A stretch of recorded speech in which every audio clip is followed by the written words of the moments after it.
দুনিয়ার মধ্যে সবচেয়ে স্মার্ট সাবলীল মানুষ সে, যে নিজের দোষ অন্বেষণ করতে পারে।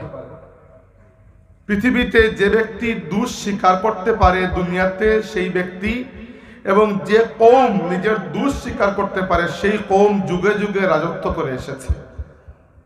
আজ গত 100 বছর আগেও সারা পৃথিবী ধাপিয়ে বেড়ানো এই উম্মত আজ সারা দুনিয়ার বুকে সবচেয়ে মজলুম উম্মত হয়ে আছে। এর কারণ হচ্ছে আমরা কখনোই নিজের দোষ অন্বেষণ করতে চাই না। আমাদের খুব সহজ একটা মন্ত্র আছে, কোনো কিছু হয়ে গেলে সেটিকে আমরা ইহুদি নাসারার উপর দোষ দিয়ে নিজেকে সেখান থেকে পাক পবিত্র মনে করি নেই। কিন্তু এটি করে কেবল সাময়িকভাবে নিজেকে সান্ত্বনা দেওয়া যায়, আসলে কাজের কাজ কিছুই হয় না। খেয়াল করে দেখুন, এই উম্মতের মধ্যে যত সময় গেছে দুর্বলতা নানা দিক থেকে এসে ভর করেছে, এবং এই সকল দুর্বলতা ভেতর থেকে আমাদেরকে এইরকম দুর্বল করেছে যে বাইরের শত্রু খুব বেশি কিছু করতে হয় নাই, আমরা ভেতর থেকেই উল্টে পড়ে গেছি। প্রথমত আসুন, আল্লাহর হাবিব সাল্লাল্লাহু আলাইহি ওয়াসাল্লাম দুনিয়া থেকে বিদায় নেওয়ার সময় আমাদেরকে বলে গেছেন, তারাকতু ফিকুম আমরাইন লান তাদিল্লু মা ইন তামাসসাকতুম বিহিমা। আমি তোমাদের জন্য দুইটা বিষয় রেখে যাচ্ছি। একটি হচ্ছে, এই দুইটা বিষয় যদি ঠিকমতো ধরে রাখো তাহলে তোমরা কখনো পথভ্রষ্ট হবে না। কিতাব আল্লাহ, প্রথমটি আল্লাহর কিতাব, ও সুন্নতি রাসূলিহি, দুই নম্বরটা হচ্ছে তার রাসূলের সুন্নত। এই উম্মত কিতাবকে ধরতে পারে নাই, রাসূলের সুন্নতকেও ধরতে পারে নাই। আমাদের কাছে ইশকে রাসূল বলতেই গজল গাওয়া, নাইলে মিলাদুন নবীর রেলি পর্যন্ত শেষ হয়ে যায়। এরপরে আর কোনো ইশকে রাসূল আমাদের মাথায় আসে না। কুরআন শরীফের মর্যাদা আমাদের কাছে সর্বোচ্চ একটা ওজিফার মতো, যেটি পড়লে সওয়াব হয়। অথচ পড়লে সওয়াব হওয়া এটি কোরআনের 100টি কাজের মধ্যে মাত্র এক কাজ। বাকি 99 কাজকে আমরা এমনভাবে ভুলে গেছি, কেউ মনে করিয়ে দিলে আমাদের মনে হয় নতুন কোনো কথা বলতেছি। অথচ এই কোরআনের উপর ভিত্তি করে আল্লাহ তার হাবিবকে দাওয়াতের কাজ সঁপে দিয়েছিলেন। বলেছিলেন, ওয়া উহিয়া ইলাইয়া হাযাল কুরআনু লিউনজিরাকুম বিহি ওয়া মান বালাগ। হে রাসূল, আপনি বলুন আমাকে আল্লাহ এই কোরআন ওহী নাজিল করেছেন এবং বলেছেন এই কোরআনের মাধ্যমে তোমাদেরকে এবং যত দূর পর্যন্ত আমার কথা যায় সবাইকে এই কোরআনের মাধ্যমে আমি নসিহত করব। আজকে আমাদের ওয়াজ মাহফিল কোরআন থেকে খালি। দ্বিতীয়ত, আল্লাহ রাব্বুল আলামিন রাসূলুল্লাহকে যখন দুনিয়া থেকে উঠিয়ে নিয়েছেন, দুনিয়াবি হায়াত শেষ হয়েছে, এরপরে উম্মতের সাথে আল্লাহর ব্যবহার কি হবে সেই ব্যবহারের ভিত্তি আল্লাহ বানিয়েছেন কোরআনকে। সহিহ মুসলিম শরীফের মধ্যে হাদিস রয়েছে, রাসূল আকরাম সাল্লাল্লাহু আলাইহি ওয়াসাল্লাম বলেছেন, ইন্নাল্লাহা ইয়ারফাউ বিহাযাল কিতাবি আকওয়ামান ওয়া ইয়াদাউ বিহি আখারিন। এখন থেকে আল্লাহ এই কোরআনের মাধ্যমে বিভিন্ন জাতিকে উপরে উঠাবেন আর কোরআন ছেড়ে দেওয়ার কারণে জাতিগুলোকে নিচে নামাবেন। আপনার কি মনে হয় এই উম্মতের প্রতি আল্লাহ কি মহব্বত নাই? এই উম্মতকে কি আল্লাহ প্রচুর দেন নাই? আজ যে নিয়ে গেছেন আমাদের কাছ থেকে, কি জন্য? কারণ আমরা আল্লাহ রাব্বুল আলামিনের নিয়ামত পাওয়ার হকদার থাকতে পারি নাই। দ্বিতীয়ত, আল্লাহর হাবিব আমাদেরকে বলে গেছেন, লা তারজিউ বা'দি কুফারান ইয়াকতুলু বা'দুকুম বা'দা আও কামা ক্বালা। আমার পরে তোমরা কুফরির মধ্যে ফিরে যাও না, একে অন্যকে হত্যা করার মাধ্যমে, একে অন্যের সাথে দুশ্মনির মাধ্যমে, উম্মতের মধ্যে নিজেদের ঝগড়ার মাধ্যমে, এইগুলোকে বাড়িয়ে যুদ্ধের পর্যায়ে আন্তঃকলহের পর্যায়ে নিয়ে যাওয়ার মাধ্যমে কুফরিতে ফিরে যাও না। আল্লাহর হাবিবের ইন্তেকালের পরে রাসূলুল্লাহর সিরাতুল মুস্তাকিম ত্যাগ করে অসংখ্য মানুষ এদিকে ওদিকে নিজেদের জন্য রাস্তা বানিয়ে আলাদা হয়েছে। যত নতুন নতুন রাস্তা হয়েছে, এই উম্মত সময়ে সময়ে তত দুর্বল হয়ে গেছে। কুরআন শরীফে আল্লাহ বলে দিয়েছিলেন, ওয়াতাসিমু বিহাবলিল্লাহি জামিআন ওয়া লা তাফাররাকু। আল্লাহর রশিকে মজবুত করে আঁকড়ে ধরো, আর তোমাদের নিজেদের মধ্যে ভাগ বাটোয়ারা করো না, আলাদা হয় না। আমরা চিন্তাও করি নাই কখনো যে আল্লাহর রশিটা আসলে কি, অথচ রাসূলুল্লাহ আমাদেরকে বলে গেছেন কোরআনকে দেখিয়ে, কিতাবুল্লাহ, আল্লাহর কিতাব, হাবলুল্লাহিল মামদুদ, এইটি হচ্ছে আল্লাহর মজবুত রশি। যদি আমরা কোরআনের পথকে আঁকড়ে ধরতাম তাহলে আজকে বিভিন্ন ভাগে ভাগ বাটোয়ারা হতাম না, এই উম্মত দুর্বল হতো না। দেখেন আল্লাহর হাবিব সাল্লাল্লাহু আলাইহি ওয়াসাল্লামের হাতে যে উম্মত আরবের জমিনে একটি বিজয়ী জাতি হিসাবে আত্মপ্রকাশ করেছিল, সাহাবায়ে কেরাম, খুলাফায়ে রাশিদিন এবং খুলাফায়ে রাশিদিনের পরে এবং এরপরে বিভিন্ন মুসলিম সাম্রাজ্যের সময় এই উম্মত পৃথিবীর অর্ধ পৃথিবী জুড়ে ইসলামের কালিমার পতাকা উড়িয়েছিল। আজ আমাদের মুসলিম প্রধান দেশে এইরকম অবস্থা যে আমরা কি পড়ব, আমাদের পুরো শিক্ষা ব্যবস্থা 4-5 জন নাস্তিক মিলে ঠিক করে দিচ্ছে। এটি আমাদের ব্যর্থতা। এই ব্যর্থতার কোনো দায় আমরা আল্লাহর উপর চাপাতে পারবো না। আল্লাহ রাব্বুল আলামিন বলেছেন, ইন্নাল্লাহা লা ইউগাইয়িরু মা বিকওমিন হাত্তা ইউগাইয়িরু মা বিআনফুসিহিম। আল্লাহ কোনো জাতির অবস্থার পরিবর্তন করেন না যতদিন না ওই জাতি তার নিজের অবস্থার পরিবর্তন করে।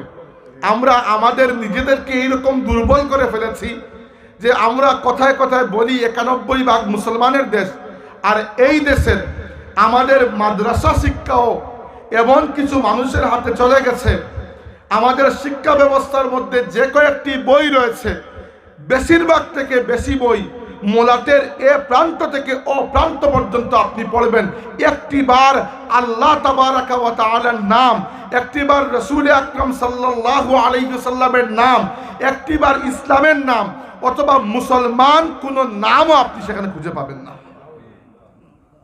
হাজিরিন, কোনো একটি সমস্যার মধ্যে আমরা পড়ে গেছি যেটি আমরা দেখেও না দেখার ভান করছি। আসুন আত্মসমালোচনা করি, কেন আজ এত নিচে নামলাম।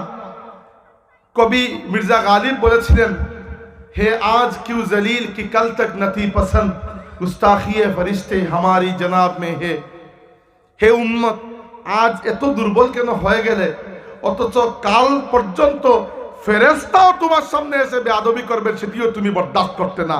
আজ মানুষ তোমার সাথে তোমাকে পায়ের নিচে পিষে যাচ্ছে, তুমি কথাই বলতে পারছো না। ইকবাল বলেছিলেন, খারাজ মাহজুরিয়ে কুরআন শুদি, শিকওয়া সঞ্জে গর্দিশে দৌরা শুদি, এ তু শবনম বরজমি উফতন্দাই, দর বগলদারি কিতাবে জিন্দাই। বলেছিলেন, হে উম্মত, খারাজ মাহজুরিয়ে কুরআন শুদি, আজ কুরআনকে হাত থেকে ছেড়ে দেওয়ার কারণে তুমি জলিল ও খার হয়ে গেছো। শিকওয়া সঞ্জে গর্দিশে দৌরা শুদি, আর দোষ দিচ্ছ সময়ের উপর, বলতো সময় পাল্টে গেছে। কিসের সময় পাল্টেছে? তুমি নিজে পাল্টে গেছো। এরপরে বলেছিলেন, এ চু শবনম বরজমি উফতন্দাই, হে উম্মত, যারা শিশিরের মতো, কুয়াশা শিশিরের কণার মতো ঘাসের উপর পড়ে আছো, আর মানুষ জুতা দিয়ে তোমাকে মারিয়ে যাচ্ছে, দর বগলদারি কিতাবে জিন্দাই।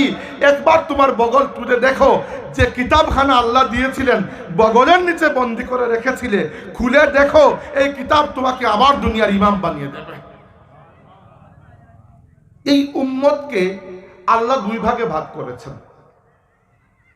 আপনারা যারা কিছুটা বিজ্ঞান পড়েছেন জানেন, প্রত্যেকটা পদার্থের মৌলিক বস্তু হচ্ছে পরমাণু, অ্যাটম যাকে আমরা বলি। এই অ্যাটম গঠন হয় কিছু ম্যাটেরিয়াল দিয়ে, তার মধ্যে সবচেয়ে গভীর বা মূলে থাকে নিউক্লিয়াস, আর নিউক্লিয়াসকে ঘিরে আশেপাশে ইলেকট্রন, প্রোটন, নিউট্রন এগুলো ঘুরে, তাই না? আমরা জানি এগুলা স্বাভাবিক পদার্থবিজ্ঞান। তো এই উম্মত ধরেন একটি অ্যাটমের মতো, একটি কণা।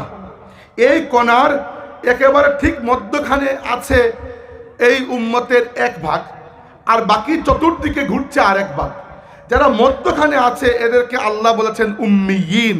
এজন্য কোরআনে বারবার এসেছে, হুয়াল্লাযী বাআসা ফিল উম্মিয়িনা রাসূলাম মিনহুম। আল্লাহ উম্মিয়িনদের মধ্যে রাসূল পাঠিয়েছেন। উম্মিয়িন কারা? আরবরা। আরবরা হচ্ছে এই উম্মতের একেবারে ভেতরের অংশ। আর বাকি যারা আমরা ইরানি, তুর্কি, বাঙালি, হিন্দি, পাকিস্তানি, আফ্রিকান, ইউরোপিয়ান, এই সেই ককেশিয়ান, এরা সব হচ্ছে আশেপাশে যারা ঘুরে নিউক্লিয়াসের, নিউট্রন, প্রোটন, ইলেকট্রন, এদের নাম হচ্ছে আখারিন। এজন্য আল্লাহ বলেছেন ওয়া আখারিনা মিনহুম লাম্মা ইয়ালহাকু বিহিম ওয়া হুয়াল আজিজুল হাকিম। যদিও রাসূল এসেছেন মূলত উম্মিয়িনদের জন্য, কিন্তু তিনি শুধু উম্মিয়িনদের রাসূল নয়, পরবর্তীতে যারা আসবে এখনো আসে নাই রাসূলের রিসালাত তাদের জন্য। অতএব এই উম্মত মূলত দুই ভাগে বিভক্ত, উম্মিয়িন আরব আর আখারিন বাকি তামাম দুনিয়ার মানুষ। যেহেতু উম্মিয়িনদের উপর আল্লাহর নিয়ামত বেশি, যেহেতু খুদ মুহাম্মদুর রাসূলুল্লাহ নিজে আরব ছিলেন, যেহেতু কাবা শরীফ আরবে অবস্থিত, রাসূলুল্লাহ সাল্লাল্লাহু আলাইহি ওয়াসাল্লামের রওজা শরীফ আরবে অবস্থিত, আরবদের মুখের জবানে কোরআন নাজিল হয়েছে, অতএব যার মর্যাদা বেশি তার পরীক্ষাও তো বেশি হওয়ার কথা। এই আরবদের হাতে আল্লাহ প্রথমে ইসলামের নেতৃত্ব দিয়েছিলেন। রাসূলুল্লাহ সাল্লাল্লাহু আলাইহি ওয়াসাল্লাম নিজে আরব, খুলাফায়ে রাশিদিনের 4 খলিফা সবাই আরব, জাতি হিসাবে আরব তো, আল্লাহর নবী তো বাঙালি নন। এরপরে বনু উমাইয়া বংশ যারা ইসলামের নেতৃত্ব দিয়েছিল 89 বছর, এরাও জাতিতে আরব। এরপরে বনু আব্বাস বংশ, 1258 সাল পর্যন্ত বনু আব্বাস বংশের নেতৃত্ব ছিল এই উম্মতের উপর, এরাও আরব ছিল। আল্লাহর নবী ইন্তেকাল করেছেন 632 খ্রিস্টাব্দে, আর 1258 খ্রিস্টাব্দ প্রায় 650 বছর, 650 বছর এই উম্মতের নেতৃত্ব ছিল আরবদের হাতে। কিন্তু আল্লাহর একটা আইন আছে, আল্লাহ বলেছেন ওয়া ইন তাতাওয়াল্লাউ ইয়াস্তাবদিল কওমান গায়রাকুম, যদি তোমরা আমাকে পিঠ দেখিয়ে দাও আমি তোমাদেরকে সরিয়ে অন্য জাতিকে নিয়ে আসবো। এটি আল্লাহর জন্য বড় সহজ। আরবরা প্রথম দিকে সাহাবায়ে কেরামের জীবন যদি একবার আপনি তাকিয়ে দেখেন তাহলে বিশ্বাস করতে পারবেন না এগুলো কোনো মানুষের জীবন, মনে হবে রূপকথার গল্প থেকে আমি বলছি। এইরকম লিল্লাহিয়ত যে কারো মধ্যে হতে পারে, আল্লাহর নবীর সাহাবীদেরকে না দেখলে এগুলো বোঝার কোনো উপায় ছিল না। আবু যর গিফারি রাদিয়াল্লাহু আনহু এক ব্যক্তির জীবন স্টাডি করে দেখুন, আপনার মিজাজ মর্জি পাল্টে যাবে। আমি যখন জীবনের প্রথম আবু যর গিফারি রাদিয়াল্লাহু আনহুর জীবনকে গভীরভাবে বোঝার চেষ্টা করেছিলাম, ইউনিভার্সিটিতে পড়তাম, তখন আমার উপর গভীর আসর করেছিল।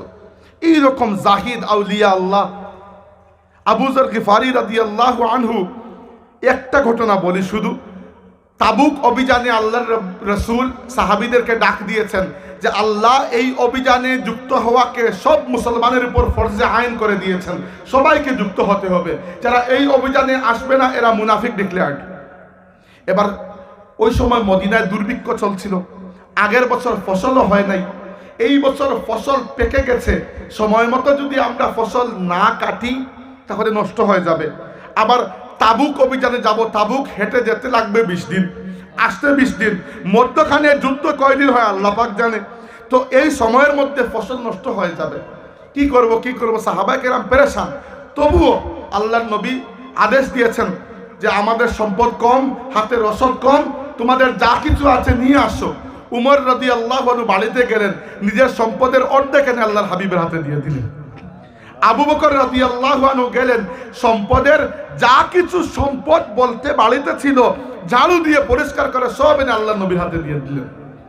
জিজ্ঞেস করা হলো আবু বকর বাড়িতে কি রেখে আসলে? তিনি বললেন আল্লাহ এবং তার রাসূলকে রেখে আসলাম। উসমান রাদিয়াল্লাহু আনহু বললেন ইয়া রাসূলুল্লাহ, আমার পক্ষ থেকে 100 উট 1000 দিরহাম প্লাস উটের রসদ। আল্লাহ নবী বললেন আরেকটু বাড়াও। তিনি বললেন 200 উট 2000 দিরহাম। আল্লাহ নবী বললেন আরেকটু বাড়াও। তিনি বললেন 300 উট 3000 দিরহাম, সাথে উটের রসদ। আল্লাহর রাসূল সাল্লাল্লাহু আলাইহি ওয়াসাল্লাম বড় খুশি হলেন। একজন সাহাবীর মন বড় খারাপ, আবু আকির আনসারী রাদিয়াল্লাহু আনহু, কারণ তিনি এত গরিব, তার নিজের খাওয়ার কিছু নাই, কিন্তু বড় শখ তিনি আল্লাহর রাস্তায় কিছু দেবেন। তিনি আবার আহলে সুফার সদস্য, যারা অতি গরিব, যাদের নিজের ঘর নাই, এদেরকে বলা হতো দুয়ুফুল ইসলাম, ইসলামের মেহমানেরা। এদেরকে কেউ কিছু দিলে এরা খেতেন, কিন্তু এমনিতে এদের কোনো রুজি রোজগার নাই, কারো কাছে হাতও পারতেন না, আল্লাহর নবীর বারান্দায় পড়ে থাকতেন। আবু আকির আনসারী রাদিয়াল্লাহু আনহু রাতে এক ইহুদি সওদাগরের বাড়িতে, জমিদারের বাড়িতে গেলেন, গিয়ে বললেন যে আমাকে কিছু একটা কাজ দিন। কিছু টাকা লাগবে আমার। তো ইহুদি দেখলো একজন মুসলমানকে কষ্ট দেওয়ার সুযোগ পাওয়া গেছে। ওই ইহুদি সারা রাত তাকে লাগিয়ে দিল বাগানের মধ্যে, এবং এক মানুষের হাতে দায়িত্ব দিয়ে দিল যে রাতের মধ্যে তুমি কূপ থেকে পানি তুলে আমার পুরো বাগানে পানি দিতে হবে। Very tough job. এক রাত তিনি পুরো রাত তার পুরো বাগানে পানি দিলেন। ফজরের পরে ওই ইহুদি মাত্র 2 মুষ্টি খেজুর তার হাতে তুলে দিল। সারা রাতের পরিশ্রম। আবু আকিল আনসারী রাদিয়াল্লাহু আনহু 1 মুষ্টি খেজুর খেয়ে ফেললেন, নিজের পেটের ক্ষুধাও তো মারতে হবে। আর 1 মুষ্টি খেজুর এনে আল্লাহর হাবিবের হাতে দিয়ে দিলেন, ইয়া রাসূলুল্লাহ, আবু আকিল আনসারীর পক্ষ থেকে আল্লাহর হাবিবের খেদমতে এতটুকু। মুনাফিকরা ঠাট্টা করতে লাগলো যে আল্লাহ এবং রাসূল তো দরিদ্র হয়ে গেলেন নাকি? আল্লাহর নবী আলাদা করে রাখলেন, মিশালেন না। যখন সমস্ত সাহাবায়ে কেরামের দেওয়া সম্পত্তি এক জায়গায় জড়ো হয়েছে, যুদ্ধের তাম রসদ একসাথে ঢের করে রাখা হয়েছে, আল্লাহর রাসূল নিজ হাতে আবু আকিল আনসারীর দেওয়া আধা মুষ্টি খেজুর তুলে সমস্ত রসদের উপর ছড়িয়ে দিয়ে বললেন, আমার আবু আকিল আনসারীর দান সবার দানের উপরে থাকবে। এই যুদ্ধে আল্লাহর নবী যখন বেরিয়েছেন 30,000 সাহাবা নিয়ে, যারা পেছনে রয়ে গেছেন তাদের জন্য টেনশন হচ্ছে যে এই যুদ্ধে অংশগ্রহণ না করলে আল্লাহ মুনাফিক ডিক্লেয়ার করে দেবেন। এবার আল্লাহর নবী সামনে চলছেন, মাঝে মধ্যে দেখা যায় দূর থেকে কেউ একজন আসতেছেন। তো আরবরা তো ছিল গোত্রভিত্তিক সমাজ, সবার প্রেম নিজের গোত্রের প্রতি খালি। তো যে গোত্রের কিছু মানুষ অনুপস্থিত, কাউকে আসতে দেখলে ওই গোত্রের মানুষ দোয়া করেন, আল্লাহ এই ব্যক্তি যদি আমার গোত্রের হয়, আমার চাচাতো ভাই মামাতো ভাই যে অনুপস্থিত সে যেন হয়ে যায়, কারণ না হলে তো সে মুনাফিক ডিক্লেয়ার হয়ে যাবে। এবার যাকে আসতে দেখা যায় সবাই দোয়া করেন, আল্লাহ আমার অমুক দুস্থ, অমুক ভাই, অমুক বন্ধু যেন হন। আল্লাহর নবী কিছু বলেন না। রাসূলুল্লাহ সাল্লাল্লাহু আলাইহি ওয়াসাল্লামের একটাই চিন্তা হচ্ছে যে অতি মায়ার সাহাবী আবু যর গিফারি যুদ্ধে অংশগ্রহণ করেন নাই। অনেক সাহাবী টেনশন করছেন যে আবু যরের মতো মানুষ তিনি যুদ্ধে আসলেন না। এবার যে আসতেছে হঠাৎ করে দেখা গেল একজন মানুষ অনেক দূরে হেঁটে হেঁটে আসতেছে। মানে সাহাবায়ে কেরাম একসাথে 30,000-এর লস্কর বাহনে চড়ে যতটুকু যাচ্ছেন, একজন মানুষ উত্তপ্ত মরুভূমিতে একা একা হেঁটে হেঁটে আসছেন। আবছা একটা ছায়া দেখা যাচ্ছে। দেখা যাওয়া মাত্র সাহাবায়ে কেরাম যার যার ভাই বেরাদরের নাম ধরে দোয়া করতে লাগলেন আল্লাহর কাছে, আল্লাহ আমার অমুক ভাই যেন হয়। আল্লাহর নবী দোয়া করলেন, আল্লাহুম্মা কুন আবা যর, আল্লাহ এটি যদি আমার আবু যর হয়ে যায়। খানিকক্ষণ পরে দেখা গেল সত্যি আবু যর গিফারি। সাহাবায়ে কেরাম দৌড়ে গেলেন, কি হয়েছে? তিনি বললেন যে আবু যরকে তার উট আটকে দিয়েছিল।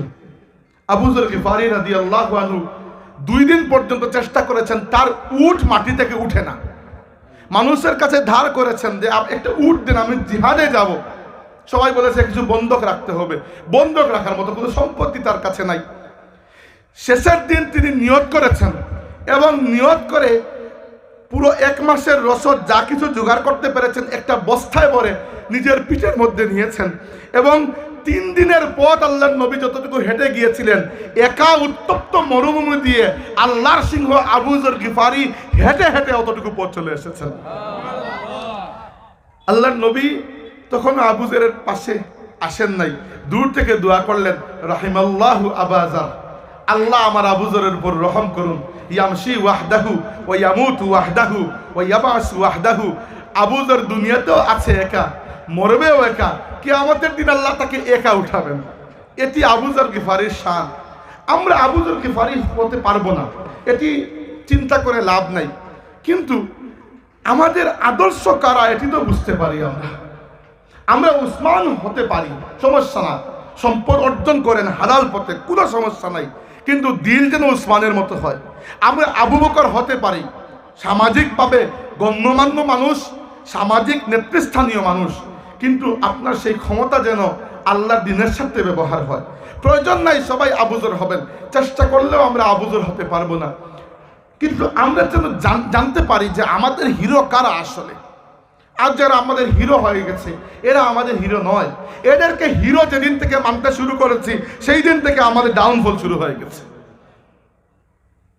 600 বছর আরবদের হাতে মুসলমানদের নেতৃত্ব, কিন্তু সেই আবু যর আবু বকর, ওমর, উসমান, আলীর আদর্শ থেকে আরবরা সময় সময় দূরে গেছে। মহলের পর মহল, এক এক মুসলিম বাদশাহ, এগুলা বললে লজ্জাকর হয়ে যায়, মানে এটি বোঝাতে চাচ্ছি সবাই কিন্তু আবু বকর উমরের মতো ছিলেন না, জাস্ট বুঝে নিন। কেউ কেউ মহল বানিয়েছে, স্ত্রী সংখ্যা হিসাব করার মতো নয়, এত বেশি। তারপরে আবার দাস দাসী, এই সেই, মানে দুনিয়াবি যা কিছু আছে, কাফির বাচ্চাদের মধ্যে যা কিছু দেখা যেত আরবদের মধ্যে সেই কিছুই চলে এসেছে। এবং এরা ইসলামকে নিয়ে গর্ব করা বাদ দিয়ে নিজেদের সম্পত্তি, দুনিয়াবি অর্জন নিয়ে গর্ব করতে শুরু করেছে। তো কি হয়েছে? সমস্যা কি? সমস্যা হচ্ছে আমাদের নেতা, পুরো মুসলিম উম্মতের নেতা আমিরুল মুমিনিন সাইয়্যিদুনা উমর ইবনে খাত্তাব রাদিয়াল্লাহু আনহু আমাদেরকে শিখিয়ে গিয়েছিলেন, ইন্না কওমুন আ'আজ্জানাল্লাহু বিল ইসলাম। আমরা সেই জাতি যাদেরকে আল্লাহ ইসলামের মাধ্যমে ইজ্জত দিয়েছেন। আমরা তো কিছুই না, আমাদের আর কিছুই কখনো ছিল না, কিন্তু আমরা আমাদের যা কিছু ইজ্জত আল্লাহর চোখে, বান্দার চোখে, সব ইসলামের কারণে। মুসলমানদেরকে আল্লাহর নবী জিহাদের ময়দানে নিয়ে গিয়েছেন। আল্লাহ বলেছেন, ওয়া কাফাল্লাহুল মুমিনিনাল কিতাল। মুমিনদের জন্য জিহাদের ময়দানে একমাত্র আল্লাহ যথেষ্ট। বলুন তো কোন দিন মুসলমানরা অস্ত্র শস্ত্রে কাফিরদের চাইতে বেশি ছিলেন? কোনোদিনও ছিলেন না। বদর যুদ্ধের রেশিও কত ছিল? এই দিকে 313, ওই দিকে 1000। উহুদ যুদ্ধে ওই দিকে 700 নিয়ে বেরিয়েছিলেন 1000। আব্দুল্লাহ ইবনে উবাই 300 নিয়ে পলায়ন করেছে, থাকলো হাতে 700, ওই দিকে 3000। খন্দকার যুদ্ধে মুসলমানদের সংখ্যা, যুদ্ধের মতো সক্ষম মুসলমানদের সংখ্যা 1500, আর ওদিকে কুফফারের লস্কর 12000। তো কোনো জায়গায় তো আমাদের বেশি সংখ্যক সেনাবাহিনী ছিল না। সেই দিন থেকে শুরু করে আজকের দিন পর্যন্ত 21টি বছর, 2001 থেকে শুরু করে 2022 পর্যন্ত আমেরিকা প্রায় $7 ট্রিলিয়ন খরচ করে আফগানিস্তানে দরিদ্র দুর্বল মুসলমানদেরকে দাবানোর চেষ্টা করেছিল। $7 ট্রিলিয়ন খরচ করে 21 বছর এত মুসলমানকে হত্যা করেও আমেরিকা এখানে বিজয় লাভ করতে পারে নাই, বরং পরাজিত শিয়ালের মতো এখান থেকে পলায়ন করতে বাধ্য হয়েছে। বলুন তো আফগানিস্তানের মুসলমানদের কি ছিল? ওদের টাকা পয়সাই নেই। পাকিস্তান থেকে একটা দলের কিছু উলামায়ে কেরাম গিয়েছিলেন আগের বার, যখন আগের তালেবান হুকুমত ছিল। তো ওদের কাছে জিজ্ঞেস করার জন্য গিয়েছিলেন যে আপনারা যে ইসলামী হুকুমত প্রতিষ্ঠা করলেন, আপনাদের অর্থনৈতিক সিস্টেমটা কি রকম? কারণ আধুনিক ব্যাংকিং ব্যবস্থা ওটা তো সুদ ভিত্তিক, তো আপনারা নতুন কোনো ইসলামী ব্যাংকিং ব্যবস্থা এনেছেন কিনা? তারা বলল না। তো ওনারা বললেন, তাই আপনাদের টাকা পয়সা কোথায় রাখেন, টাকা পয়সা কিভাবে ম্যানেজ করেন? তালেবানরা বলল, আমাদের টাকা পয়সাই নেই। তো এরা বড় সহজ মানুষ। তো যাই হোক, আমি বুঝাচ্ছি এই জন্য যে দেখেন, আমরা যে সব সময় মুসলমানদের দুর্বলতার কথা চিন্তা করলে প্রথমেই মনে করি আমরা বিজ্ঞান প্রযুক্তিতে দুর্বল। একেবারে খামোখা কথা। বিজ্ঞান প্রযুক্তিতে আমরা জীবনেও সবল ছিলাম না। আমাদের মূল বিজ্ঞান প্রযুক্তি সবকিছুই আমাদের ঈমান। মুসলমানরা এই ঈমানের ফলেই ওই সকল বিজ্ঞান প্রযুক্তিকে সারা জীবন পরাজিত করে এসেছে। আজকে বাংলাদেশে সংখ্যার দিক থেকে মুসলমানরা কম নয়। যেহেতু 91% মুসলমান, তাইলে স্বাভাবিকভাবে পসিবিলিটির অঙ্ক যখন আমরা করব, বোঝা যাবে একটা অফিসে যদি 100 জন অফিসার থাকে, 91 জন মুসলমানই হবেন আর 9 জন হবে অন্য ধর্মের। কারণ স্বাভাবিক অঙ্ক, যেহেতু দেশের জনসংখ্যার 91% মুসলমান, তাহলে যে কোনো জায়গায় 91% মুসলমান যদি আমরা ধরি, তো বলুন সংখ্যার দিক থেকে তো আমরা কম নয়। অফিস আদালতেও আমাদের নাম, আমাদের মুসলমানদের সংখ্যা বেশি। তবুও কেন এই দেশের স্কুল তো স্কুল, মাদ্রাসা শিক্ষা ব্যবস্থায়ও আমাদের আলিম উলামার কথা চলে না কেন? কারণ সমস্যা এমন জায়গায়, যে জায়গায় আমরা যাই নাই, আমরা উপরে খালি সাঁতার কাটতেছি। হাজিরিন, আল্লাহ রাব্বুল আলামিন আরবদের হাত থেকে নেতৃত্ব নিয়ে নেওয়ার ইচ্ছা করলেন এবং এমন একটি জাতিকে পাঠালেন যেই জাতিকে এর আগে কেউ নামই শুনে নাই। মঙ্গল, বর্বর জাতি, আনকালচার্ড, আনসিভিলাইজড, এত বেশি বর্বর যে তাদের নেতা যারা ছিল, চেঙ্গিস খান, কুবলাই খান, হালাকু খান, এদের অভ্যাস ছিল একটা এলাকায় ঢুকে তারা জীবিত মানুষকে জ্বালিয়ে ফেলত। এই এক সিস্টেম। নইলে লাইন ধরে দাঁড় করিয়ে মানুষকে এক এক করে তরবারি দিয়ে কেটে হত্যা করত। মানুষের মধ্যে তাদের ভয় এত বেশি ছিল যে পেছনের মানুষটা যেটা সেটাও পলায়ন করার সাহস পেত না, পাও জমে যেত। আল্লাহ এই কওমকে এত বর্বর বানিয়েছিলেন। এরপরে শেষ নয়, এরা মানুষের মাথার খুলি দিয়ে পাহাড়ের মতো করে উঁচু টিলার মতো বানাতো, মানুষের মাথার খুলি দিয়ে, এবং এর উপরে বসে ওই মঙ্গল বাহিনীর সর্দার মদ পান করত। এরপরে তারা যুদ্ধের বিজয় ঘোষণা করত। এই ভয়ঙ্কর কওম, এদের উত্থান হয়েছিল মঙ্গোলিয়া থেকে। প্রথমে এরা মুসলমানদের তৎকালীন সময়ের শিল্প সাহিত্যের শ্রেষ্ঠ নগরীগুলোর মধ্যে একটি খাওয়ারিজম, তারপরে তাশকন, বুখারা, এই যে সেন্ট্রাল এশিয়ার এলাকা, সেইখানে হামলা করেছিল।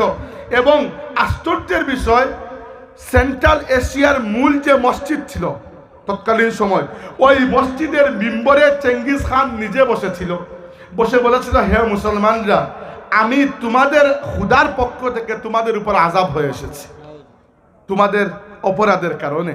এরপরে তার জয়যাত্রা শুরু হলো। বাগদাদ পর্যন্ত ধ্বংস করতে করতে পৃথিবী থেকে 1,10,00,000 মতো মুসলমান শাহাদত বরণ করলেন। বাগদাদ ধ্বংস হলো। খলিফা আব্বাসী বংশের শেষ খলিফা, আল্লাহর রাসূলের চাচার বংশের খলিফা মুস্তাসিম বিল্লাহ, উনাকে জ্যান্ত অবস্থায় উটের খাল দিয়ে, উটের চামড়া দিয়ে পেঁচিয়ে রাস্তায় রেখে দেওয়া হলো। এবং মঙ্গল বাহিনীর সেনাবাহিনী উপর দিয়ে ঘোড়া চড়িয়ে গেল। ঘোড়ার পায়ের আঘাতে তিনি শাহাদত বরণ করলেন। আমাদের শেষ খলিফা শেখ সাদি রহমতুল্লাহ আলাইহি তখন বলেছিলেন যে আসমান যদি আজকে রক্ত, চুক থেকে রক্তের পানি বহিয়ে কাঁদে, তাও মুস্তাসিম বিল্লাহর হক আছে যে আসমান তার উপরে এরকম কাঁদবে। এরপরে শেখ সাদি বলেছেন, ইয়া রাসূলুল্লাহ, আমরা শুনেছি কিয়ামতের দিন আপনি রওজা শরীফ থেকে উঠবেন। যদি সত্য হয়ে থাকে আজকে রওজা শরীফ থেকে উঠে যান, দুনিয়াতে আপনার উম্মতের উপর কিয়ামত চলে এসেছে। দুনিয়ার মধ্যে কেউ চিন্তা করে নাই এই উম্মত আবার জাগতে পারবে। আল্লাহ এই উম্মতকে কিছুদিনের মধ্যে আবার জাগিয়ে দিলেন। 1258 সালে যে মঙ্গলরা সেন্ট্রাল এশিয়া থেকে শুরু করে আরবের বাগদাদ পর্যন্ত মুসলিম সাম্রাজ্যকে ধ্বংস করেছে, 2 বছরের মধ্যে 1260 সালে মিশরের মুসলমানরা পরাজয় স্বীকার না করে তাদের বিরুদ্ধে রুখে দাঁড়ালো। এবং রমজান মাসে আইন জালুত যুদ্ধে আল্লাহর সিংহ সুলতান সাইফুদ্দিন কুতুজ এবং সুলতান রুকনুদ্দিন বাইবার্স রাহিমাহুল্লাহ আলাইহিমার হাতে চেঙ্গিস খানের বাহিনী সমূলে পরাজয় বরণ করলো। এবং সেখান থেকে মুসলমানদের পুনরায় উত্থান শুরু হলো আবার। কিন্তু এবার আল্লাহ আর আরবদেরকে চান্স দেন নাই। আল্লাহ চান্স দেন একবারই, দেখি কি করতে পারো। আল্লাযীনা ইম্মাক্কান্নাহুম ফিল আরদি, আল্লাহ শর্ত দিয়েছেন এদেরকে যদি ক্ষমতা দেই তাহলে এদেরকে এই কাজ করতে হবে, যদি না করো ওয়া ইন তাতাওয়াল্লাউ ইস্তাবদিল কওমান গায়রাকুম, আল্লাহ পাল্টিয়ে ফেলবেন।